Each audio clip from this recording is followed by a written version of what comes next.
Ja, hallo und herzlich willkommen zurück auf meinem Kanal. Ich bin der Heiko aus Haus Nummer 18 und stelle euch heute mal das Problem mit dem Opel Meriva A hier vor. Das ist das schöne Auto meiner Mama und der hat jetzt ein Problem. Und zwar ist dieser Lenkwinkelsensor anscheinend defekt. Im Fehlerspeicher ist C1500 hinterlegt, unplausibles Signal, Torque-Sensor. So. Das ist ein Opel Meriva A vom Baujahr 2006. Der hat einen 1,6 Liter Motor mit den 100 und paar zerquetschten PS. Hat eine Easytronic. Da will ich auch noch mal gucken, ob wir da was mal regeln können, weil der fährt ziemlich ruppig und schaltet ruppig. Das ist ja kaum zu ertragen. Aber heute haben wir erstmal die Lenkung und da werden wir jetzt diesen Sensor mal austauschen und da werden wir die russische Methode anwenden. Vielleicht kennt ihr die ja, da existiert schon ein Video auf YouTube, der spricht irgendwie Russisch, Polnisch, keine Ahnung. Und das werden wir jetzt versuchen nachzubauen und ich zeige euch, wie es geht. Also bleibt dran, bis gleich.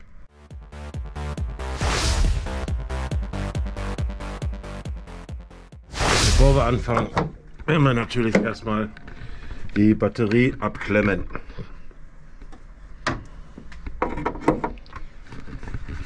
Sicherungen sind hier oben hinter in dieser Kiste, die habe ich schon geprüft. Da ist dieser riesen Sicherungskasten. Da ist eine Sicherung kaputt, aber das ist die für die heizbare Heckscheibe. Das ist auch noch so ein Thema. Da ist nämlich ein Kabelbruch, den habe ich schon mal repariert, aber nur auf notdürftig, dass das Türschloss wieder ging. So, heute werden wir aber uns um die Lenkung kümmern. Und damit wir hier nichts kaputt machen oder abrauchen, werden wir erstmal gleich die Batterie abklemmen. Ja, wie ich wieder zu meinem Leid feststellen musste, brauchen wir ja so eine Sprengringzange und meine ist aber zu klein. Die ist hier nur knapp 18, 20, 19 Zentimeter groß. Ist definitiv zu klein, wir brauchen eine große. Ja, und dann hat der Papa mal eben schnell wieder bei Amazon 2 Stück bestellt. Eine kleinere, eine noch größere. Kostet um die 10, 20 Euro. So eine Zange muss man unbedingt haben, um den großen Ring da rauszunehmen. Jetzt habe ich mal hier im Internet in diesem opel7zep.com geguckt. Da gibt es diesen Sensor nicht einzeln zu kaufen. Und zwar kann man da bei Opel nur dieses komplette Teil bestellen. Kostet irgendwie weit über 1000 Euro. Ist ja natürlich geschenkt, wenn ich dran denke, was dieser komische Automatikschalter bei dem Astra kosten sollte. Gibt es wohl im Austausch. Wird dann insgesamt, glaube ich, um die 1,5 kosten, wenn man es machen lässt, so wie ich gehört habe. Den Sensor habe ich jetzt hier liegen. Den habe ich bestellt bei Bundle Autoteile. Das ist einer von Femeo.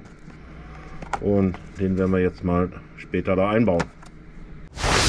Ja, bevor wir die Batterie abklemmen, habe ich mich dazu entschieden, werden wir hier nochmal an den Computer, den habe ich da angeschlossen an den Auto mit dem ODB2 Adapter. Und dann werden wir uns nochmal die Einstellwerte angucken, dass wir das Lenkrad dann auch ziemlich mittig stehen haben, bevor wir das ausbauen. Mal ein paar Werte zeigt er ja noch an. Unter dem Reiter Measure Blocks zeigt er dann gewisse Werte an. Batteriespannung, die ist jetzt ein bisschen zu klein, weil die werden ein bisschen lange stehen. Hier haben wir dann diesen Torque-Sensor 1, 2, 2,51, 2,49 Volt. Wenn ich jetzt hier mal am Lenkrad bewege, dann ändern sich da die Werte. Und jetzt haben wir die beide mal so auf der gleichen Range stehen. Ja, jetzt werden wir das mal so lassen. Und dann in der Stellung, wo die Räder jetzt stehen, schön geradeaus. Ich hoffe, das ist auch geradeaus. So nach den Rädern aus zu urteilen, ist es so. Können wir noch mal kurz zeigen. Da unten die Räder stehen schön gerade. Werden wir jetzt das alles demontieren. Aber vorher klemmen wir jetzt die Batterie erst an. Aber das wisst ihr ja, wie es geht. So, Batterie ist abgeklemmt, haben wir den Pol mal an die Seite gelegt. Das ist insofern wichtig, dass wir uns da nicht nachher diese ganzen Fehler im Fehlerspeicher haben, die unnötigen, wenn wir jetzt den Airbag abklemmen und so weiter. Ja, jetzt müssen wir hier noch die Stecker losmachen, die paar Dinger hier von dem Lenkstockhebel, von dem Zentralstecker, Schleifringhupe, Airbag und Lenkradsteuerung. Dann haben wir hier noch das Zündschlosskabel und hier auch noch mal von dem anderen Lenkstockhebel. Und dann haben wir das schon mal gelöst, den Kabelbaum. Dann werden wir als nächstes unten die Lenksäule, die Schraube lösen, dass wir die rauskriegen, weil diese muss sich frei drehen nachher. Ja, diese Stecker sind diese üblichen Verdächtigen. Hier mit diesem Schiebemechanismus und diesen Klammern. Alles so Opel-typisch. Hier bei dem Zündschloss haben wir rechts, und links zwei Klammern, die man drückt, damit es rausgeht.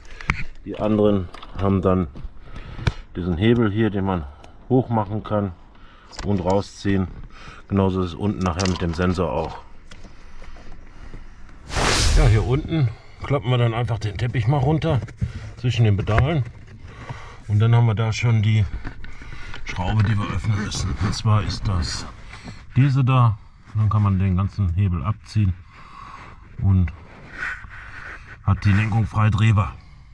Allerdings müssen wir jetzt erstmal die Schraube rausdrehen. Dann müssen wir das einmal 180 Grad drehen, um die Schraube rauszubekommen. Unten ist noch so ein Sicherungssplint, den müssen wir auch noch rausnehmen. Und wie ihr bestimmt bemerkt habt, hätte Heiko sich das vorhin mit dem Geradestellen der Räder sparen können. Das ist eine stinknormale 8er Schraube, Ratsche, langere Verlängerung und dann machen wir die mal raus. Ja, der Splint, den kann man einfach mit dem Schraubenzieher dahinter, da sind so Federklemmen, kann man jetzt schlecht erkennen, aber das rastet auf den Teil da ein. So, vorsichtig wegmachen. Ja, die Sicherungsklammer sieht so aus. Die hängt da unten drauf, dass es nicht noch rausrutschen kann. Das ist einfach hier mit dieser Federmechanismus. Ich habe jetzt einen Schraubenzieher genommen, bin vorsichtig dahinter. Nicht beschädigen, weil die brauchen wir wieder. Dass auch die Federung hier nicht kaputt geht. Das mal 180 Grad gedreht. Jetzt ziehen wir uns mal die Schraube da raus. Die ist nur reingesteckt. Zack. Geht relativ easy. Haben wir auch raus. Alles schön immer an der Seite legen. So, als nächstes müssen wir hier oben die beiden Schrauben lösen. Dann haben wir diese ganze Lenksäule schon in der Hand quasi. Und wenn wir dann den Splint hier öffnen, können wir die abziehen. Mit allem Zippelzappel drum und dran. Das ist der Trick dabei, die russische Methode. Das Anschlusskabel von dem Sensor ist hier unten. Da haben wir einmal den dicken für Strom, dann noch einmal Steuerung und dann hier auch wieder. Man sieht schön, mit dem Schraubenzieher die Spange lösen. Zack. Und dann kann man den vorsichtig da rausziehen aus dem Steuergerät. Normalerweise. Jetzt haben wir das Ganze ab. Egal, haben E9. Oh Mann. Ah, da ist noch eine Klammer dran. Quasi. Da ist hier nochmal eine Spange. Da muss man drauf drücken, wenn man den blauen Clips raus hat. So, das Kabel geht hier hoch zu dem Sensor. Und zwar da an der Seite rein. Ja, meine Zangen sind auch schon gekommen, just in time. Habe mal zwei verschiedene Größen bestellt. Die muss ziemlich groß sein, weil es ein großer Ring, der ist schwer. Gut, dass es Amazon gibt. Hat wieder super funktioniert.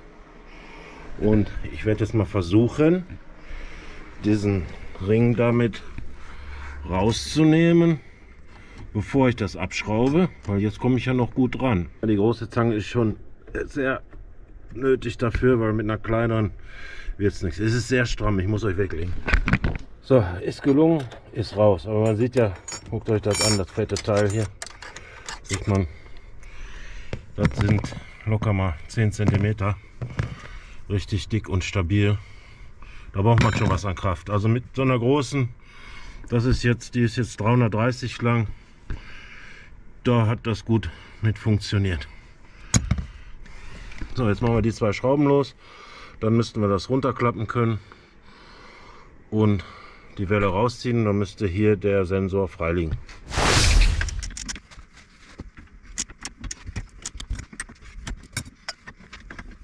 Ich glaube, ich setze mich mal da rein ein bisschen. Fällt mir das nämlich nicht so runter.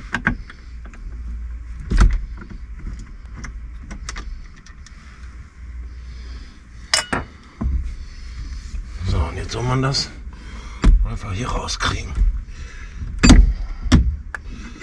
Zack, haben wir das aus. Tutti kompletti. So, das legen wir mal beiseite. So, jetzt haben wir hier den Sensor freiliegen. Den müssen wir jetzt mal vorsichtig da rausholen. Man weiß ja nie, das Gummi brauchen wir übrigens später wieder. Jetzt ist die Frage, wie klipst man den da am besten raus?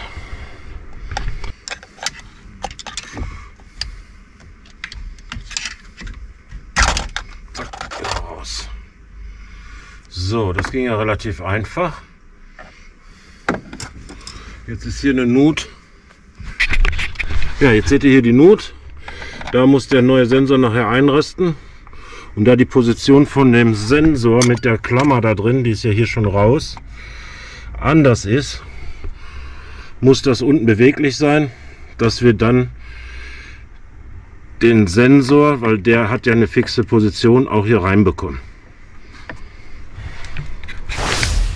So, hier müssen wir jetzt natürlich den Stecker darüber fummeln, über den alten. Es ist ein bisschen fummelig, also das Gummi ist schon nicht mehr das weicheste. Ja Leute, jetzt machen wir mal die Dortmunder Methode. Jetzt habe ich da unten leider dieses nicht rausbekommen, weil das durch diese Schraube, da wird es ja zusammengezogen, dann habe ich das nicht losbekommen. Ich wollte jetzt auch nicht da alles zerhacken mit dem Hammer oder so. Und nachher bekomme ich es nicht drauf. Ich habe jetzt den Wagen hier aufgebockt und habe vorsichtig an den Rädern gedreht und habe die Räder so weit gedreht, dass die Nut und das mit dem Sensor hier wieder übereinstimmen, dass das hier reinpasst vernünftig. Jetzt brauchen wir das letzte Stück nur noch reinschieben und einrasten. So, jetzt ist das hier drin und arretiert. Wenn wir das Gummi auch wieder da drüber machen, hoffe ich, wenn noch geht. Jawohl, jetzt passt das sehr schön da rein. Zack, ist eingerastet, klick, klick. Und als nächstes dürfen wir die Spange nicht vergessen rauszuziehen. Das ist die Arretierung, dass diese Nullstellung haben. So, dann kann ich das da unten wieder festmachen. Habe ich das umsonst losgemacht. Weil normalerweise, wie gesagt, das ist ja wie so ein U geformt. Dann macht man es ab, schiebt es raus und dann kann man hier die Welle vorsichtig drehen, während man hier den Sensor einsetzt. So ist der Gedanke dahinter. Hat aber nicht gefruchtet und ich wollte es jetzt auch nicht da mit dem Hammer malträtieren. Ist eine Lenkung, da fummelt man nicht mit dem dicken Hammer dran rum. Aufgebockt. Ja, aufgebockt hier ein bisschen, am besten mit zwei Mann, dann kann einer vorsichtig drehen, der andere kann hier gucken. Ist auch schön, ich habe es auch alleine hingekriegt, da muss halt mal einmal mehr rein und raus, aber funktioniert. So, jetzt das Lenkrad wieder auf die Welle stecken und gucken, wie wir das da reinkriegen. Räder habe ich wieder gerade gestellt einigermaßen. Das ist jetzt allerdings ein bisschen tricky. Ab ging es leichter. Aha, haben wir schon. Zack.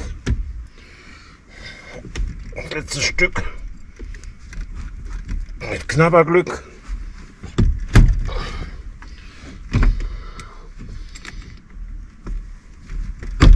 So, wieder komplett drin. Sehr schön. Und dann mit der Zange wieder da rein. Das geht sehr sauschwer, Leute. Ob ich es jetzt von hier aus so besser hinbekomme, keine Ahnung. Ich versuche es einfach mal.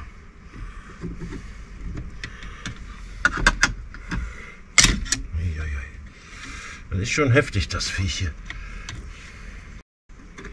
Passt der überhaupt schon da rein? In den Spalt.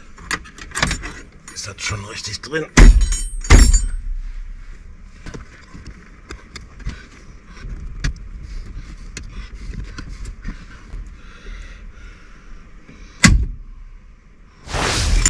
Ja, jetzt warte mal kurz nicht dabei, jetzt habe ich eine da reingekriegt. Ich habe ihn jetzt aber nach oben gemacht, weil hier oben hat man eine klare, gerade Linie. Hier unten ist ja noch die Höhenverstellung vom Lenkrad, da kommt man immer nur so schräg rein. Also nach oben hin ist definitiv die bessere Option. So, jetzt baue ich das mal wieder zusammen. Die beiden Schrauben habe ich schon reingemacht. Jetzt fummel ich unten die Schraube wieder rein, den Splint. Die muss ich noch festziehen. Ja, alles zusammenbauen und dann gucken, ob wir es kalibriert kriegen. Ja Leute, bis jetzt war es noch relativ einfach, mechanisch arbeiten. Manchmal ein bisschen tricky und fummelig. Dieser riesen Sprengring, der ist schon schwer Hand zu haben. Wie heißt das? Hand zu haben, glaube ich, ja, so sagt man richtig. Und ja, gerade da unten, wo man nicht so richtig so dahin kommt, wie man möchte, aber im Endeffekt, ja, ich habe es dann mal ohne Kamera versucht und dann, ach, schwupp, war er drin. Jetzt habe ich den natürlich nicht nochmal wieder rausgenommen, um euch das zu zeigen. Es war ein Punkt, den muss man genau erwischen, zack, ist er drin. Das war dann war es wirklich einfach. Also, aber den Punkt muss man erstmal rausfinden. Ja, so, jetzt machen wir die Batterie wieder dran vorne. Dann werden wir mal die Software anschließen und versuchen, das Ding anzulernen. Ja. Und dann hoffen wir mal, dass es wieder funktioniert, ne? Schauen wir mal. So, jetzt haben wir keine Fehler mehr hier im System. Der Sensor ist getauscht. Kalibriert wird das auch mit dem OP-Com. Dazu geht man dann quasi einfach in das Menü.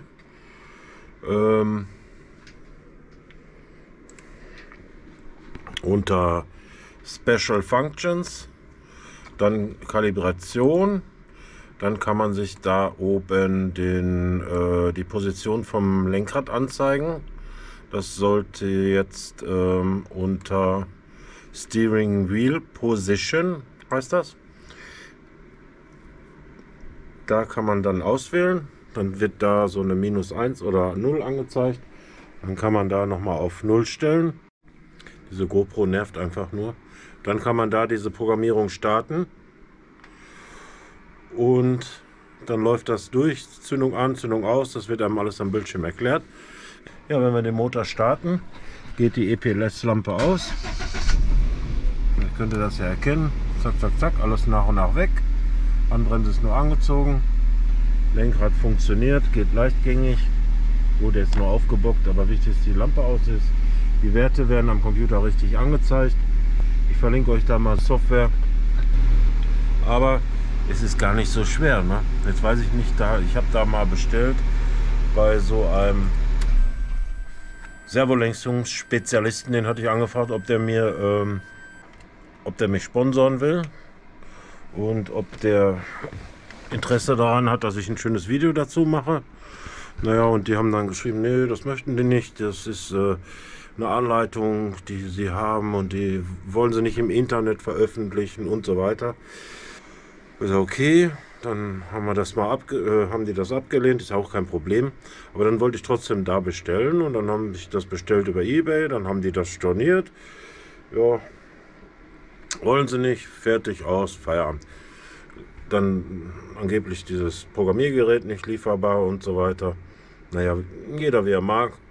Ich hätte mich gefreut, aber gar nicht mal weit weg von hier, 100 Kilometer Einzugskreis. Und naja, die wollten nicht. Und dann habe ich den Sensor halt woanders bestellt, ganz normal bei Auto Bundle da über eBay, kann man auch direkt bei denen im Shop kaufen, keine Ahnung. Habe das dann mal eingebaut, aktiviert und es funktioniert. So, und wer das jetzt nachmachen möchte, macht euch gefasst, das ist jetzt keine Spielerei, man muss diese Software haben. Ich zeige euch gleich nochmal, was ich für Werkzeug gebraucht habe. Ich habe es gebraucht, erstmal Lampe Licht brauchen wir, dass man da unten was sieht. Eine Ratsche mit einer langen Luss, um die Schraube unten loszumachen, obwohl da kann man ja auch, wie ich es jetzt zum Nachhinein gemacht habe, das Ding aufbocken und dann drehen. Das funktioniert auch. Wichtig ist diese mega Zange hier, also ohne die könnt ihr ganz vergessen. Ja, also die braucht man schon. 2 Schraubendreher, Seitenschneider, um so einen Kabelbinder aufzuklipsen. Dann hier ein TX20, um die Kunststoffschrauben oder die Kunststoffverkleidung abzuschrauben. Dann haben wir hier diesen TX45. Den brauchen wir, um die Lenkradhalterung oben abzuschrauben. Ja, das war noch eine Reservezange. Also jetzt nichts, ja, eigentlich was man standardmäßig hat, außer diese Zange. Die hat man nicht standardmäßig da. Also das ist schon wichtig, dass man so eine große Zange hat. Sonst geht es gar nicht. Also mit dem Sprengring. Ja, und dann muss man natürlich auch Software dafür haben. Batterie abklemmen. Jetzt ist das da runtergefallen, das gibt's doch nicht, ne? Wird hier verrückt. Ich werde hier bekloppt. Alte Scheiße. Wichtig ist Batterie abklemmen, dass wir uns keine unnötigen Fehler produzieren. Das habe ich ja damals bei dem Corsa falsch gemacht. Da wollte ich ja mal checken, ob die Lampen alle gehen. Und dann schwuppdiwupp habe ich 1000 Fehler gehabt, weil der Airbag noch nicht montiert war und so weiter. Macht das nicht. Lasst die Kabel alle so lange ab, bis die Batterie wieder dran macht die Kabel erst wieder dran, wenn die Batterie wieder angeklemmt ist. Dann gibt es da auch keine extra Fehlerpunkte. Was Heiko sagen will, ist, dass man erst die Batterie wieder anklemmt, wenn man die Kabel alle wieder angeschlossen hat.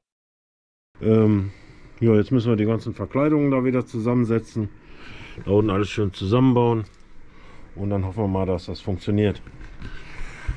Über längere Zeit jetzt. Ne? Weil an sich sieht das ja schon so aus, als wenn da schon mal jemand diese Lenkung oder daran rumgeschraubt hat. Wahrscheinlich auch jemand, der Garantie geben wollte, weil man sieht ja überall hier diese blauen Punkte. Das ist alles schon markiert worden, dass die Teile getauscht wurden oder wie auch immer. Ich weiß nicht, was die da gemacht haben, ob die da was falsch gemacht haben oder so. Weil dieser Fehler, der ist jetzt schon, seitdem wir das Auto damals gekauft haben von dem Gebrauchtwagenhändler, das hat man moniert und dann haben sie eine neue Batterie eingebaut, dann war lange Zeit Ruhe und zwischendurch ist es mal passiert, dann wieder ein ganzes Jahr gar nicht. Ja, und jetzt zum Schluss ist Totalausfall gewesen. Ja, wenn ihr das nachmachen wollt, denkt dran, das ist kein Spielzeug, da muss man schon ein bisschen Schraubererfahrung haben. So mit so einem kleinen Werkzeugkasten und ohne Software kannst du es sowieso vergessen. Ja, ich hoffe, das Video hat euch Spaß gemacht, es war informativ für euch und ihr habt mal wieder was gesehen bei mir aus der Garage. Sehr schönes Auto. Hier werde ich noch ein paar Sachen dran machen. Einmal müssen wir hier noch diesen Kabelbaum tauschen, hier an der Heckklappe. Da kann ich euch noch mal was zu zeigen. Ein bisschen polieren müssen wir den auch mal, der sieht ja aus, ne? Aber das brauche ich euch nicht zeigen. Da gibt es ja andere Profis, die das schon genug zeigen. Die können das viel besser wie ich. Dann wollte ich gerne noch mal gucken wegen der Kupplung, weil die ist ja auch, die ist ja diese Easytronic, aber die fährt so ruppig und schaltet so ruppig und bockt immer beim Anfahren und so. Ob man da auch noch was mit dieser Software da nachjustieren kann, das werde ich euch dann aber später noch mal zeigen, wenn es dann funktioniert. Ja, das war es mal wieder aus der Garage hier. Daumen hoch nicht vergessen, abonnieren nicht vergessen. Ich freue mich, wenn ihr wieder einschaltet. Ich habe immer solche Sachen, ihr habt ja sowas auch und habt die Probleme und guckt euch deswegen vielleicht meine Videos an. Dann kann ich euch ein bisschen was zeigen, unterstützen. Wenn ihr das sehen wollt, kommt gerne wieder. Daumen hoch, abonnieren und bis bald. Ciao.